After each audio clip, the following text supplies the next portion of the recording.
everybody, we're back with Down Syndrome 21st Perspectives. I'm your host, Lee Ferlisi. I'm here with Monique Johnson and Ann Lewis, and we have a very special guest today, Mary Jane Williams from the Family to Family Network here in Houston. She's the executive director. We're sitting here, if you notice, our background is a little different today. We're in the middle of a music room because of a little snafu with the podcast room. That's why our background looks different. So Mary Jane, thanks for joining us, and tell us a little bit about Family to Family Network. Well, thanks for having me. So Family to Family Network got started about 30 years ago trying to help families navigate the special education system, or actually the medical system in Houston. Dr. Brewer started, he was a pediatric rheumatologist, and then he met some moms who had young children with disabilities, and he passed that nonprofit off to us. And it was at a time when families were just starting to transition into the public school, so we got really sort of expert at helping families navigate the public education system. And so as our kids have aged, so have the services that we provided, and we sort of help families navigate all those complex systems that they're involved in when they have a child with a disability. And So it really doesn't matter. Years ago, Oh, yeah. our kids were not able to be in the school system. They were, but they really try to segregate kids. Where did they go? They called the classrooms educable and trainable. Yeah, those were the two classrooms. But in the same school system, in the building. In the building, yes. Or sometimes they had a special school somewhere. So what's your sort of sweet spot? Like, what do families come to you the most with in terms of problems and asking for help or solutions? So the big thing that families come is, one, they're looking for an advocate. And we try to help families understand that they're the best advocate for their kid. Absolutely. And they need to learn the special education law or whatever. It's not necessarily that you have to go in and know the law verbatim, but it's really good to know your procedural safeguards and what you can say and what you can ask for. A lot of times families come to us and they go, the school district told me X, Y, Z, and that doesn't sound right, is it? Yes. So we have a lot of that. We get a lot of families that are in crisis because of the wait list for long-term services. And what do I do? The wait list is 16 to 18 years long. Yes, it's crazy. Marley's on that list. Yeah, my son was on it for 11 years. I mean, really? Yeah, Fritz has been on it since he's Are been you born. serious? And what is that wait list for? Yeah. So that the waiting list is for long-term care services or attendant care, respite, supported employment assistance. With the one program, the HCS, the Home and Community-Based Service Program, that one is the one that does group homes or round-the-clock care. So you're basically saying if a parent doesn't sign their child up on that list when they're born, Basically. Yeah. they might not have services for when they're 18, when they become an adult. Yes. And you're interested in Yeah. more independent living. Yes. Wow. Yeah, I know people don't realize that. I think they think that, it's okay. Come on through. Come on through. Marley. This is you hear about Marley on the podcast all the time. She's walking through. All right. Okay, go ahead. Sounds good. Okay, so it could take that long and sometimes longer, or no? Is it usually by 18 years? It could take longer because it really depends. The state legislature approves the budget for Health and Human Services Commission, and within that budget, they allocate so many slots for people across the whole state of Texas. Wow. And 2 years ago, they only allocated 2,000 spots across the whole state. The whole state. And how many? And didn't they say they're going to try to cut that? There's stuff like- right Exactly. There's 20,000 just waiting in Harris County. Right. Just in Harris County alone. now? Yeah, And they're giving 2,000 to the whole state? yeah. That is mind blowing. Yeah. So what do families do? So the other thing that we do is we help families through the supplemental security income process. It takes a long time to get approved, but that once you get approved, then a family automatically is qualified for Medicaid. And then there is an entitlement program called Community First Choice, which provides attendant care. It's very minimal. The pay rate is horrible for attendance. It's like $9 or $10 an hour. So how do you get Somebody who wants to do that? that. Yeah. So yeah, it's just it's really Very challenging. It is. So let me ask, do you feel like there have been 30 years, or your son's 35. 35? Well, almost Do 35. you feel like there have been changes, any significant changes? You know, I think we were starting to move where inclusion was a lot more possible, and school districts were finally trying to do a lot more of that. And then with COVID and the exodus of special educators to support kids in the classroom, just to even support kids in a segregated classroom is difficult right now. It just seems like this pendulum is swinging back the other way. Yeah, To be I worse. would agree. To be worse, I yeah. would agree because, I mean, my son Marley is a first-year senior. Yeah. And he's going to take a victory lap. And I feel like even in the last 4 years, and he's in a public school setting here in Houston, things have changed. Yeah. I mean, when I go in and I advocate for him, typically it's still a positive experience. I haven't really, because I know the safeguards, I know I'm able to say you're not following the law or the rule, right? However, I haven't had to really say that to them.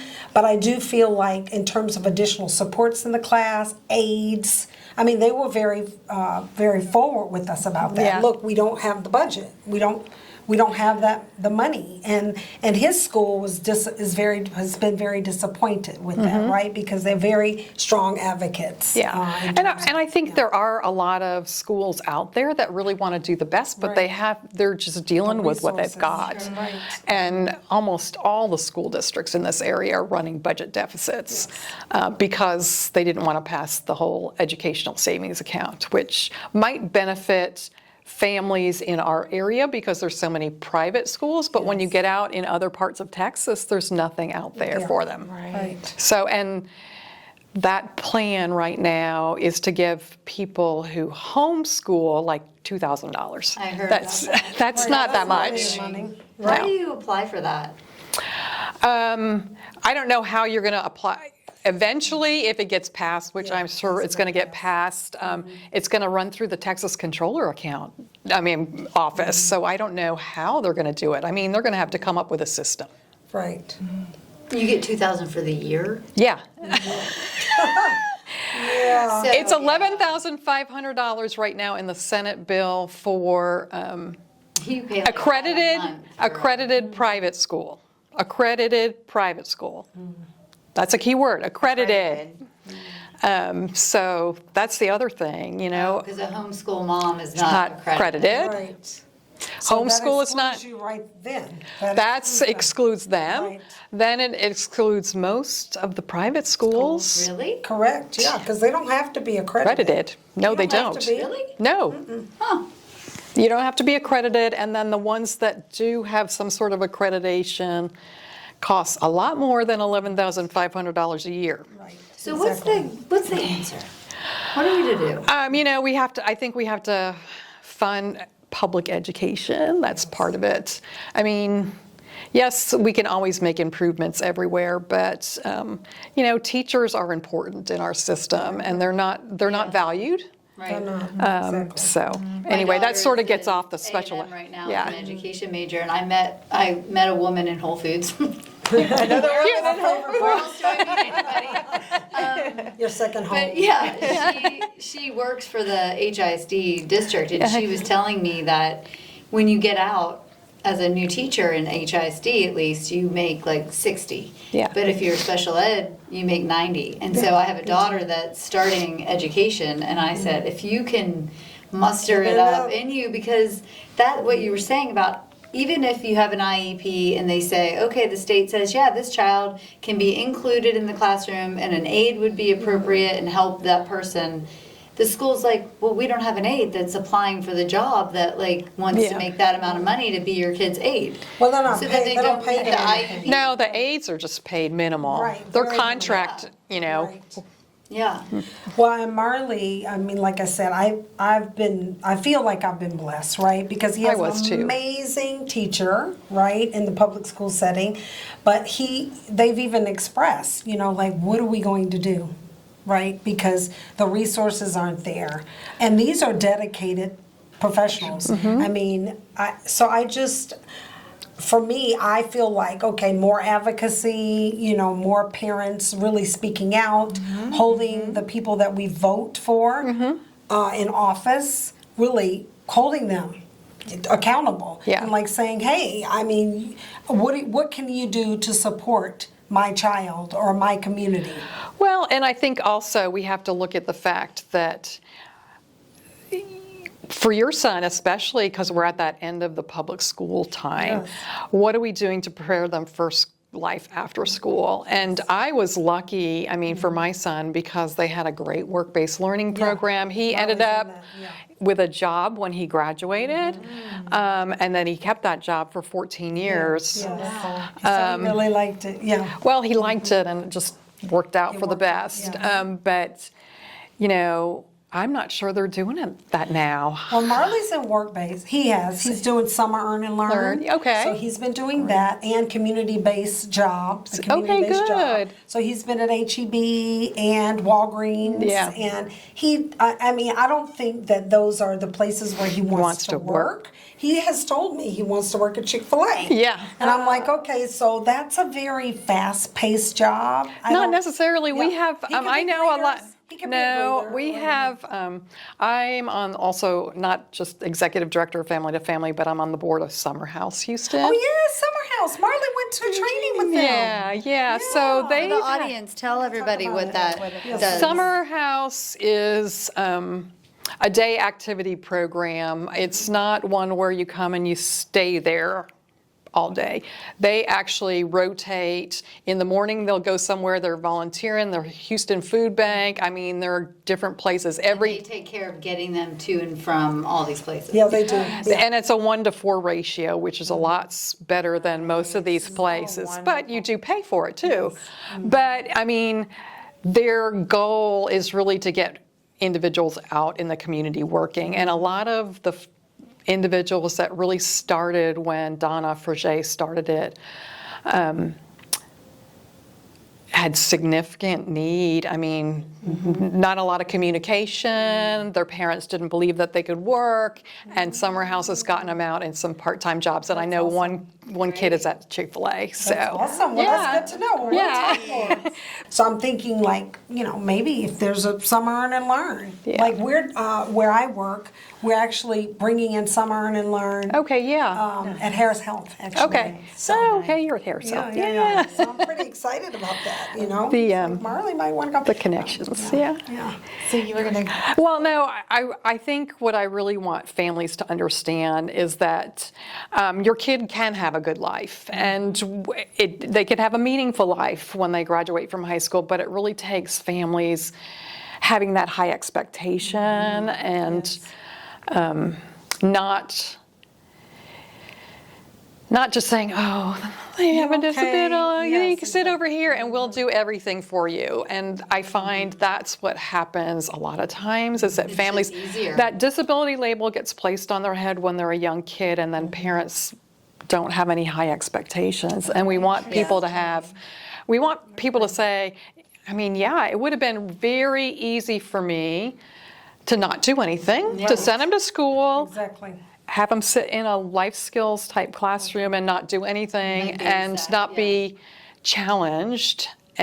But his life would be so much different, Sure. you know? We I talked agree. about this on another episode about when I was in the hospital and we had Fritz and we didn't know that he had Down syndrome prior. And so it was a huge shock. And the doctors and like some of the, I don't know, they were like therapists, like OT type people, and Yeah. they would come in and I would be like listening to them and I'd say, I feel like you feel bad for me. And he was like, I do. It's going to be a really long, hard life.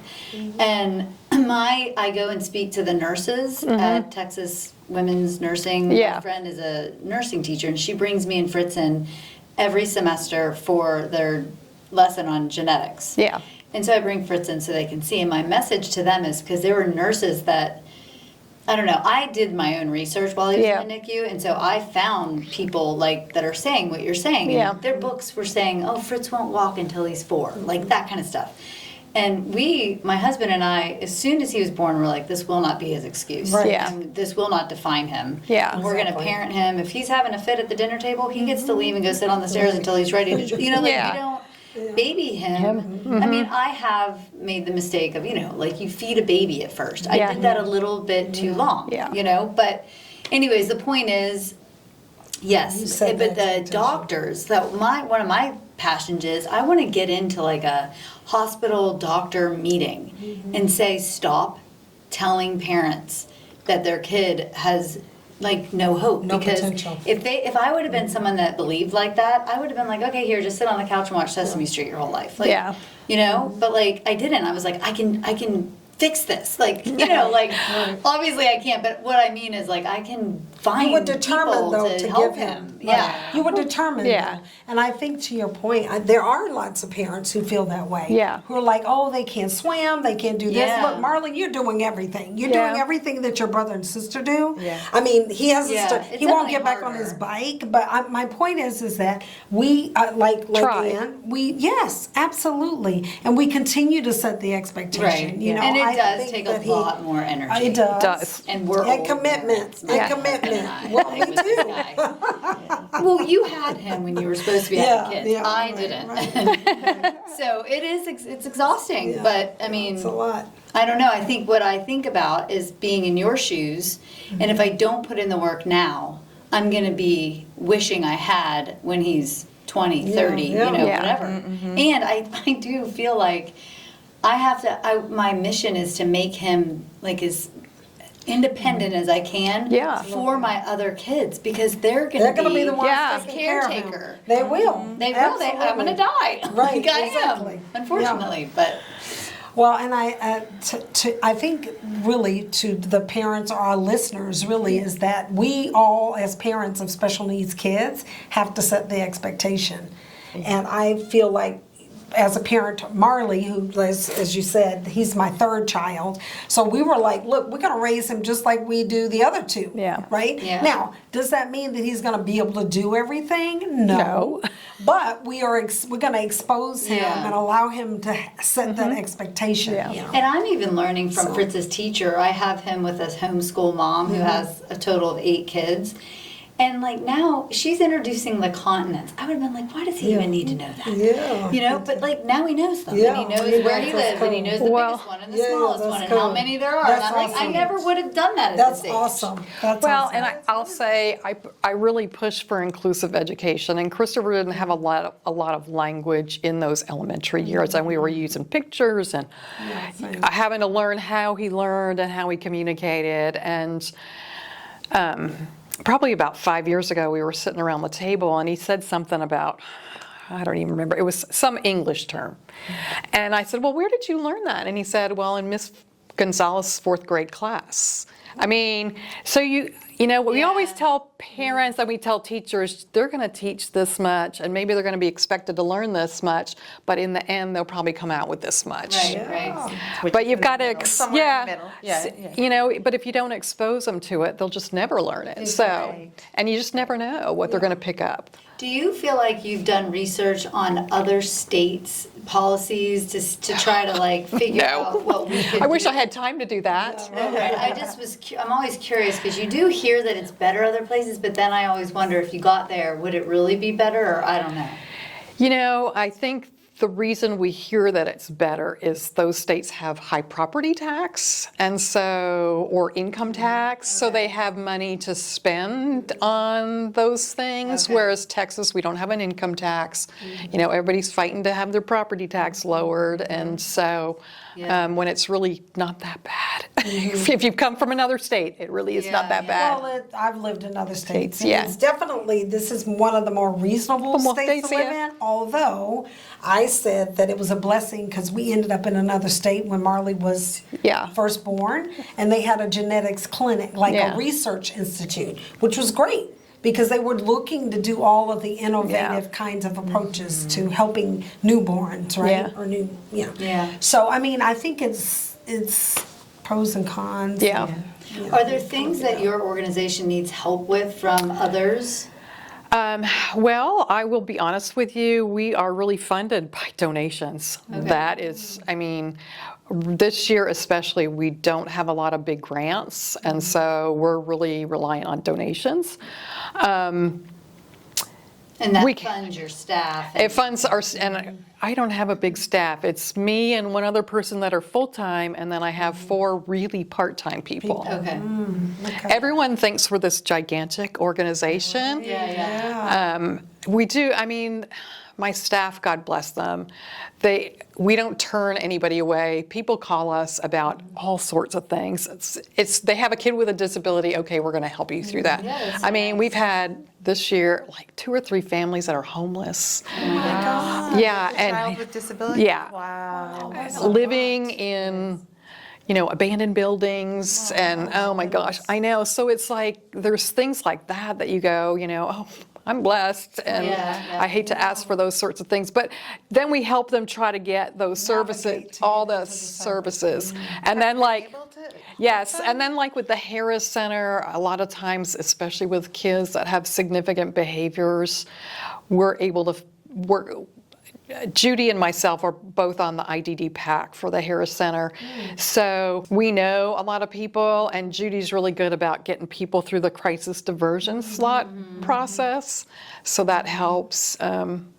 And then juvenile justice and getting in the jail, and oh my gosh, and Judy's a good bulldog, and she knows people, so. Yeah, we've worked with Judy. My husband used to do the Zoom classes on Saturday mornings. Which is from family to family? Yes. Yes. Yeah. That's So they would wonderful. you would hold Zoom classes on maybe like your Was that- IEPs Okay. or. Yeah, we haven't done them on Saturdays in a while. That's And what I I'm feel wondering. like she helped us when you want to have all your stuff in a fund for your child. With Oh, the Yeah, special trust. needs And trust, trust, yeah. and Yeah. And she was going to hook us up with a Yeah, lawyer special who needs was trust. going to help with that, and yeah. I don't know. Navigating Yeah, so I mean, there's all those things too that Yeah, families yeah, have to can you- figure. Can you talk So, about that a I little mean, bit? Why should you have a trust or some money? so to the side? I talked about SSI and supplemental security income and Medicaid. To be qualified for Medicaid as an adult with a disability, you have to have less than $2,000 in resources, Right. meaning you can't have any more than $2,000 in the bank. You can't have, we had a family, they had get mineral Medicaid. rights. Yes, the parents have this kid named with mineral rights. What the Yeah, you heck is a can't do kid it. won't have any services? Right. All these assets, they can't have. They can have $2,000 or less, or you can The put. child has to have that. Child. name. Correct. Right. So But at if age the eight- parents have it. Well, they but can't only decide at based on age 18 and above is $2,000 or less. As Right. families, if you make a lot of money, your kid's not going to get SSI or Medicaid. Right. They won't give it to you. No. Right. that. Wait, But- even when they're over 18. No, over 18, then it's the they person. Right. They're a person. They're an adult, And that's and even sign up if for you themselves. get the rights to be your Yes. child's or Guardian. Called guardian. Yeah. and we don't always. Guardianship or supported decision making or power of attorney are all different options. We did not do guardianship with my son. We did a supported decision making agreement, but that is something that every family has to evaluate. Decide what works for them. Yeah, what works for you and what you think will help. Oftentimes I find if Can someone come to you to figure out which one of those avenues they want to go? well, we're not gonna. Guardianship We could tell them the different things, but I can't really help Really it. tell them. Yeah. they You know, can come back and say, "Oh, yeah. Well, and the other thing is sometimes if you have individuals with like some significant mental health issues that they have to take medication, sometimes it's good to do a partial guardianship for that medical part of it. You know, because guardianship doesn't have to be full. It can be certain things. You can take away their rights. And if you did guardianship, are there negatives to doing that to the child or this person? If you talk to some adults with disabilities, they will say yes.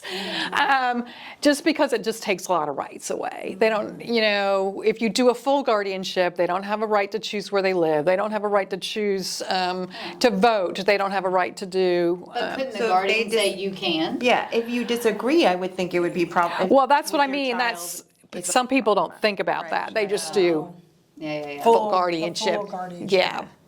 Because the attorney goes, yeah, that's what you need. That's what you should do. Yeah.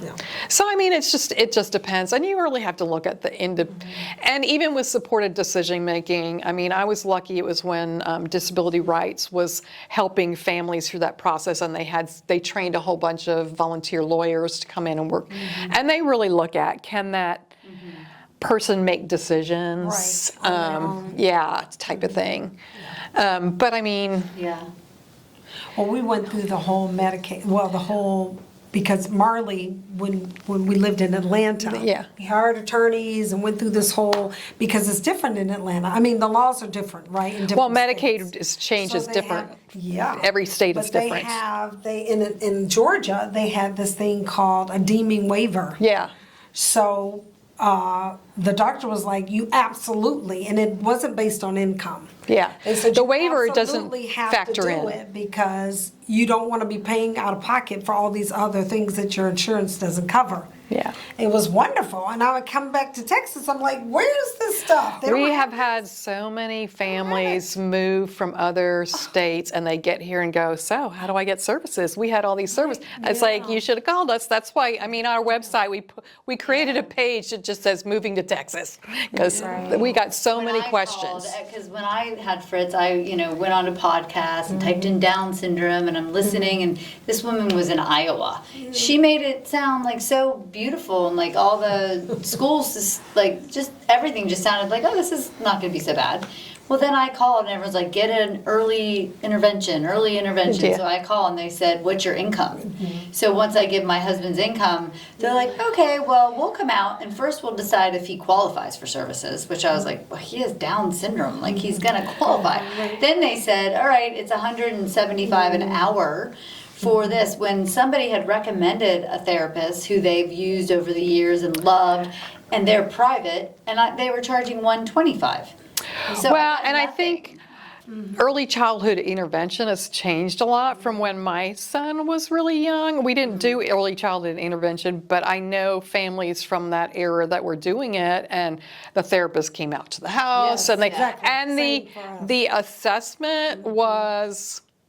They changed the assessment in Texas so that the They tried to make qualification. it not. Well, Harder to qualify? harder to qualify. And then they went through this whole family sliding scale thing too. That sounds like So- what they're doing. And the good part is that you have insurance and you can go elsewhere. You can. But what about families They that don't? can't. Yeah, because there's a lot of Because people. That's what is a concern, right? When really I feel like, I'm just saying what I think, that any parent who has a child who has these needs, they should be allowed to have access. Yeah. Right, but we know that that's not. Well, In Colorado, the parents get paid to be stay-at-home, like the mom would get paid to be a stay-at-home mom, and then they would get 15 hours worth of paid babysitting Yeah. time, and you can pick your babysitter. So if it's like Nana or Whoever your, Nana pays. whatever, and So, then you get to go out because The it's hard to Harris be a- Center does have a respite program, but you got to be low income Right. and qualify their And child I has don't to. think that's the case in Colorado. Right. Yeah, no. And that one is nice because they used to have this extensive training program that the people, even if you hired grandma to do it, there was this, now it's just this really easy read training program that they reduced it to. And so people can find respite providers a little bit easier, but Right. it's still. Well, I have a question, Mary Jane. What would you say to a person or young parent, right, or new parent who's navigating kind of these waters? So, first I'd probably get out there and try to do some therapy, whatever works. Find what works for your family, and you don't have to become a therapy mom and do, this child has come into your home, and you have all these other people in your house, so let's think about them too, because you can't just focus on too many families. That disability label goes on, and then all of a sudden it's like, we've got to cure our kid. And that's, disability, I was that way. Ann felt that way, yeah. And I would have to say that, your child has gifts and abilities that we're overlooking, because all of a sudden we've been fed with all this negative information. And so try to look at them as a kid and, enjoy them. Love them. Love them and enjoy them, and find out what their gifts are. I mean, it might just be that they give the biggest smile, because there's a lot of families out there that have kids with significant disabilities, and they're a great secret keeper, but they brighten up the room just by their smile. So I mean, there's just a lot of good things about our kids too, and I think we have to remember that. And then I would say really get out and do some training. It doesn't have to be with Family to Family. There's other organizations that do parent training, but get out there and learn about the IEP process, and learn about your rights, and learn about, ideas, and just network with other parents. But you hold seminars for us to learn? Yes. Those things. So we, right now, we have, we're doing it once a month, actually 3 times. 2 in English at 12 and 6, and then a Spanish session in 6 also, but it's like all on the IEP process. And you just repeat that, so if someone missed it, or does it build? And we have a lot of, through the spring it sort of builds, and then we have some repeats. But you can come. Start? We started a couple weeks ago. Okay. So, but I Your mean, website. yeah, it's on the website. But then next year you'd start them all over. We'll in the fall we'll just repeat this. Okay. We'll probably repeat some stuff over the summer. We did a free conference back at the end of January for families. Okay. I mean, that we've been doing. This was our 18th year. Wow. It's it's like 3/4 of a day, so there's 3 sessions. There's 10 different presenters in each session, so everyone gets mad because they're like, but I want to go to the other one too. And it's like, okay, just make what's gonna work for you this year. What are you gonna learn from it and take home and actually take some action? It's so overwhelming. It is. And then one thing that I really appreciated when my son, it was the 2nd or 3rd school system we were in, they actually brought families in who had a child that was diagnosed with autism. And the teacher and the family came to the training, and it was 4 weeks, and they took care of your kids. And so the first week was about, what's autism. Then the next week was all about communication and how can we create some communication strategies. And then the 3rd session was on behavior, and I don't really remember what the 4th one was about, but which is why Family to Family does an Autism 101 Academy now. Oh, wow. So we're doing that we usually do it in March or April. March 29th is when our next one is, and we're doing it with the Harris Center. Oh, that's great. So really just covering those first 3 topics so families can just come and learn a little bit. But I mean, it's important to get out there and learn about your child's disability and learn. I had to learn how my son was thinking and really learn why, sometimes with autism, I'm sure for Down syndrome or any disability, you've got to sort of figure out how they learn and how they're figuring out things so that you can make accommodations for them and support them. I did homework all the time at home. I did not, even when he came home with nothing, we were still working on reading and math. Yeah, I try to do the same with Marley, but but he doesn't enjoy reading, but he enjoys putting together things. So I let him do what he enjoys doing, right? And then he can talk about it and articulate it. And computers, anything, you know, That dealing is with the hardest technology. thing when you're like, when you They sit love down to it. work with them and they're Yeah. like, I'm all done. I'm like, we just sat down, like, we just started. It's hard. Well, and Being a it's mom hard and to, being a it's, teacher. yeah, it is hard to do that. Yeah.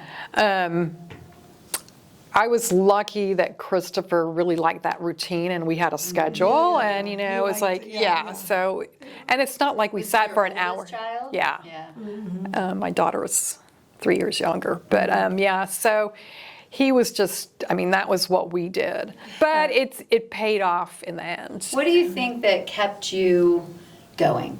Like, what do you advise moms that Having to a get circle over of that? support. Get out and get together with other moms. Get out of the house. Get out of the house is a big thing.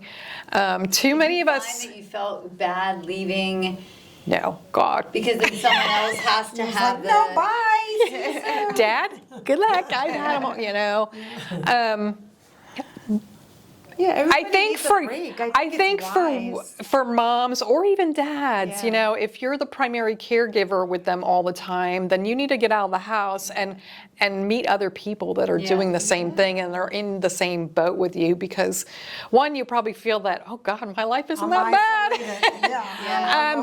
But you won't. You don't feel so alone, and you can start to build that circle of support. When you're just online, those people on Facebook are not going to come to you when you fall down and break your leg and end up in the hospital. I mean, that happened to me.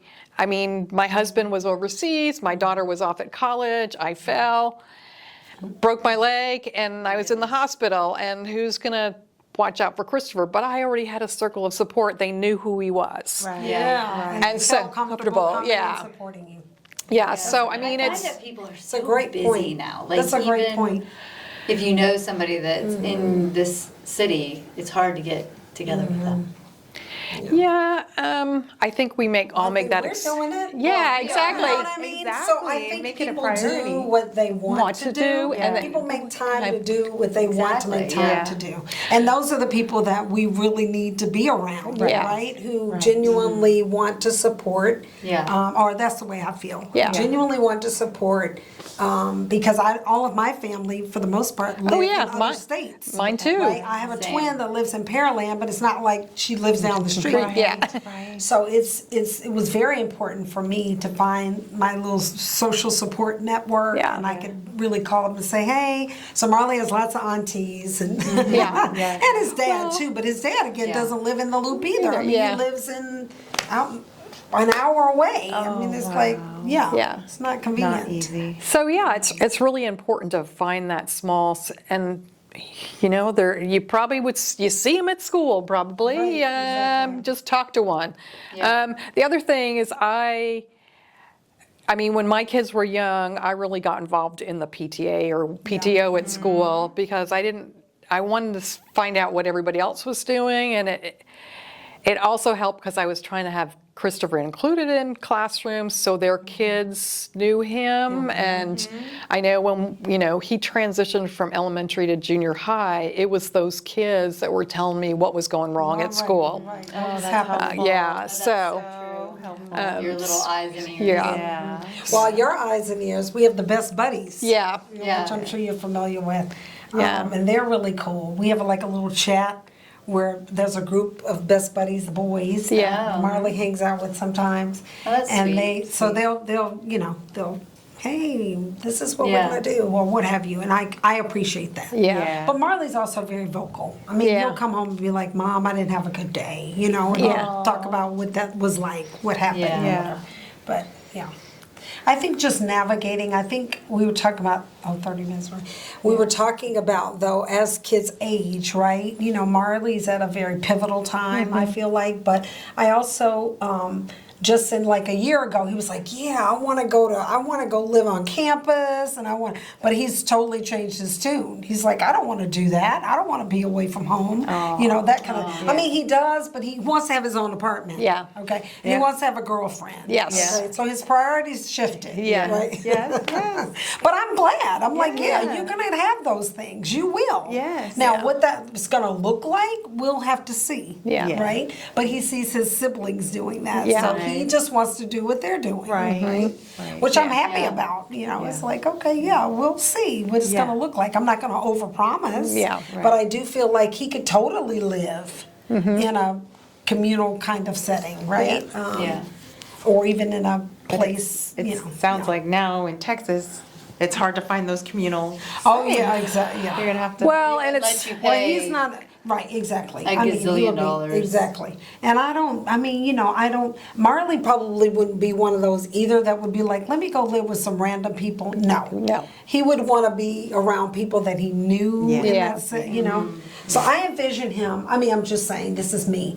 When we lived in Georgia, we thought that we would build like a little apartment outside of our home Yeah. where we lived Yeah. because we had enough land to do that. So that would be my desire, down the road. Yes. And he has lots of family support, so that would be Yeah, that would be ideal for him.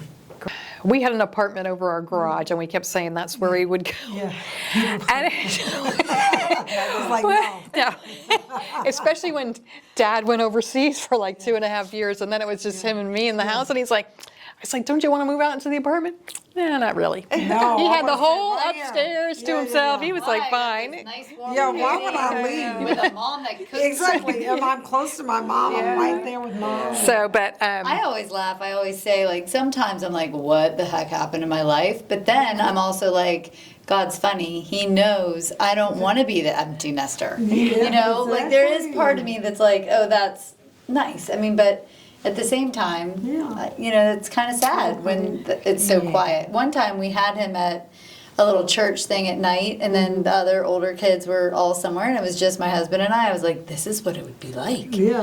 Like if we didn't have Fritz, it was so quiet. Yeah. So I just laugh. I'm like, God knew I didn't want to be by myself. So yeah, Gave so me a surprise. Yeah. A beautiful surprise. so God works in weird ways, but we finally sold our house, and Christopher and I have moved into an apartment, and I was like, oh, I think now he's like getting it, and so he's, we're sort of building some community in the apartment complex and that sort of thing. So it's like, oh, now I don't feel so bad if something happens to me, or something. Oh, So yeah, that's good. Yeah. I always It's very there's a important. place in Florida that some of my in-laws friends live in. It's a retirement community that's like 55 and older. Yeah.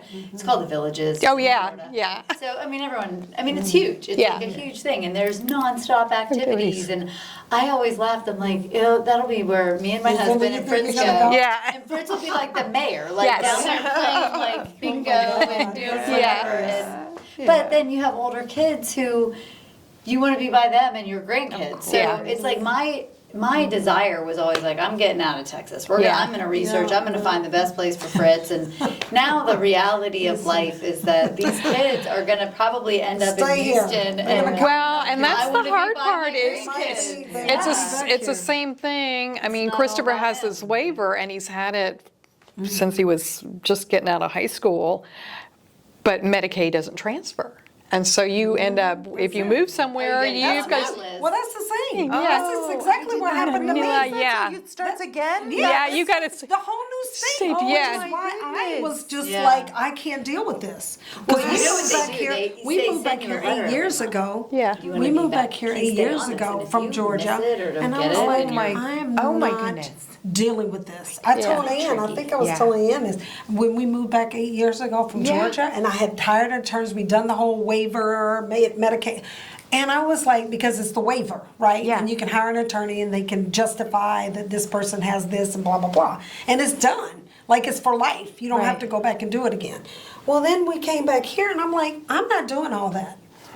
I mean, I'm just in complete denial. I'm not doing that, like, I don't care. I'm just sick of this. I'm sick of So anyway, we'll just see, I mean, yeah, every time you move, you have to. Yeah. Wow. Didn't But do know that other either. states States have different. this long wait list? Some do, yeah. Florida does. Oh, well, that Yeah. makes sense. Yeah. And then others do, they'll say they don't have a wait Right, list, that's what I but was asking you, like Arizona is like, oh, we don't have a waiting list. Well, that's because they've gone through and they've classified people as, do you need services like immediately? Or do you need services in the next year? Or maybe do you need services in about 3 or 4 It years? is kind of good that Fritz, I mean, I don't need what this organization does. I don't need that Yeah, right now. yeah. It is for when he's older. Yeah. Well, kids Right? can too stay on your insurance until Yeah. they're 26. Yeah. They can stay on So- later. Later? Oh, Yes. with disabilities they can? Yes, they Really? can. See, Yes. This is why See, she's a this wealth is of so knowledge. amazing. So to what age? See, So that's awesome to know. forever. But see, it's these So- things that we don't know, that these people have Yes. done the research. It's so true. So Wow. usually about a month before they turn 26 or 25 or whatever, you'll get a letter from the insurance company, and it'll be a COBRA letter. What I did is I made sure before Christopher turned 25 or 26, I contacted the insurance company and said, hey, what do we need to get so that he can stay on our insurance as a person with a disability? And they sent us a form that we had to get filled out, and then it went back to the company. And he just stayed on there. He's been on there, Let me yeah. ask you this, That's because good you'll to know. probably know about this. We had Blue Cross Blue Shield through my husband's insurance. And we got back in the summer, and I got a letter saying, like, Fritz has, the therapist was like, yeah, he's tapped out of he gets 35 OT sessions a year. Fritz could use OT, like, every day. Because, they're fine motor, dressing, eating, everything. I mean, everything. So anyways, I was like, what? Like, he gets unlimited speech, but not OT. So I call the insurance, and you have to go through so many Much. people, Yeah. so many calls. It's the most annoying. Anyway, so you'll get like someone on the phone, and they'll say something, and then you're like, oh, and he said something about like pervasive brain injury. And so I Google, and they're not allowed to tell you the codes, because then that's Yeah. insurance fraud on the worker's part. Right. So I Google that, and there's a code, and it's like F84.7 Whatever. or I don't know. Yeah. Look it up. But that entitled Fritz to, and the thing is, they had that code, but it was down further on the list, because there's a lot of Oh, codes sure. why he's Yeah. there. But if they put a different code as the primary and then listed Say them them all, all. the insurance company would just see the primary code, and that would be that. So then I just had to instruct everybody, Wow. you have to list this one first. Wow. And so it's little things Things that like, you probably yeah. know. No, I don't know a lot about that side, That's but anyway, awesome. yeah. So then Well, he that's gets, good and to now, know. and then there's another thing, like we just switched insurance because out of my pocket. husband's company got bought. And so my OT was not on this insurance plan. Well, then, through, again, calling, there's a thing where you can do transfer of services. So I can fill out a paper and say why Fritz should stay with this lady. They've fucking established a sister. relationship. Wow. Well, I mean, it's been taking since I turned it in January 12th. They still haven't Yeah. said, but That's there's amazing. ways, but you I just like the have to. pervasive The thing. big thing, though, when you want to keep that insurance at that 26 age, if you don't do it within 30 days of them See, turning it's that, those tricks. If they get. you're gone, and you can't go back. Right. What? Yeah. Wow, you have I'm to gonna be- put when that your in my child is- calendar how- right now. exactly. Yes. The finger, How the old? reminder. So when your child is 20. It says 26 in the law, but I know my daughter got a letter when she was 25, so I don't know. Yeah. Yeah. Okay. Can you do That's it at good to know. 25 to just make sure you don't? Well, just call the, Call whatever them the a heads Yeah. up. So Yeah. parents of 5-year-olds need to do call that. your insurance Wow. and make Private sure insurance, your yeah. child can stay on Oh, their and then insurance. what That's if your good. insurance changes after, let's say, the child's on it, and then now they're 28, and your insurance changes? I don't know what happens with that. That would be. Yeah. That's a good question to look into. Yeah, I don't know. So we would go. Which is to why you it's a and really go to these seminars and you hold them on Zooms on Yes. Saturdays. No, they're actually on Wednesdays. We're doing okay. on Wednesdays right now. Wednesdays at noon or at 6. I think Okay. it's like the third or second Wednesday, and then Go the to your next website, the give website your has email. everything. Yeah, you just sign You have up. to sign up. Sign up, and then once you're signed up once, you just get Yeah, an I do, email And all what's the your time. website for our It's audience? it's f2fn.org. So F like Frank, the number 2 FN network. .org. So it's f2fn.org. And then our phone number is 713-466-6304 if you want to call. I mean, people call all the time. Thank you so much. Oh, Mary well, Jane. thank you guys for Family to doing Family this with Network. me. This has been like a plethora of information. Valuable much, too much. No, at valuable all. information. You've taught us a lot. So we really appreciate Yay, you no. being here. Everybody, thank you for joining us on Down Syndrome 21st Perspectives. We'll be back with another episode shortly. Thank you. All right, thank you. Thanks, bye.